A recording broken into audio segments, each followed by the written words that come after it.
during the past several months, God has taught us several things. The first is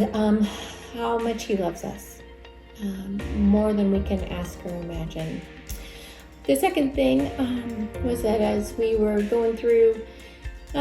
training for Awana, Pastor Jordan talked to us about which one child is going to be the one that you're going to reach every week, and who are you going to think about and pray for.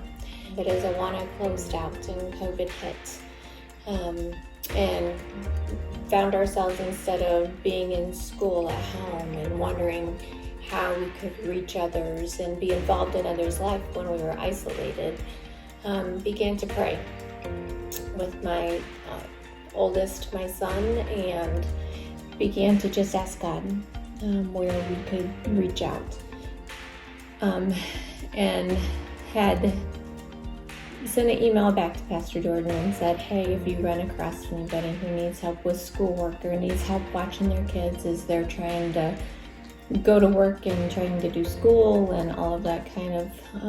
stuff that we were finding ourselves in,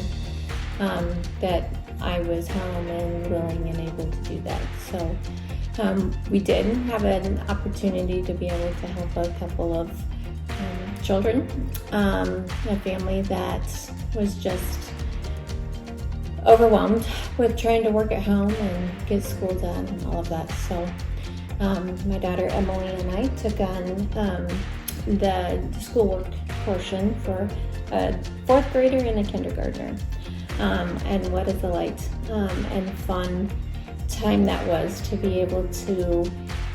meet with them, to be able to show God's love to them, as we would be sitting at the dining room table and every once in a while a little foot would come over and touch mine. It was an incredible blessing to know that he just needed somebody to love on him a little bit more every day. It was a blessing having Emily here to help us with the fourth grader, because there was more technology than I was used to. So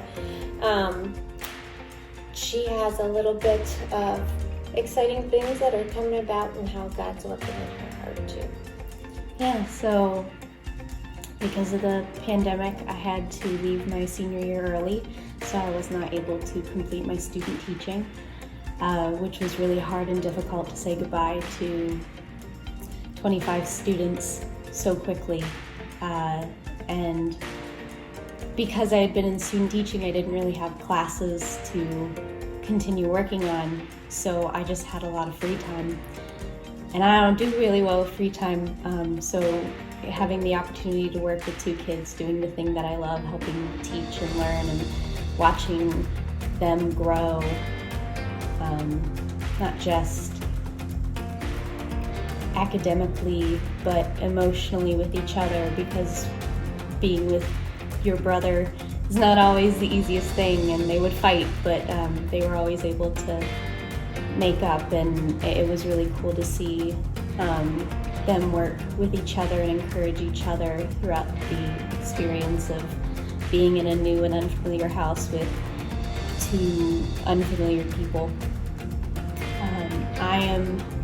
lucky and blessed enough to say that I found a job, and I will be moving to Indianapolis this week, which is a really great blessing and answer to prayer. And throughout even this crazy time, we've seen God be faithful. As things open up and work restarts, I believe the challenge for us will be continuing to pray, to see how God is going to open doors for us to reach others, give us direction, and be available for Him to use us where He needs us.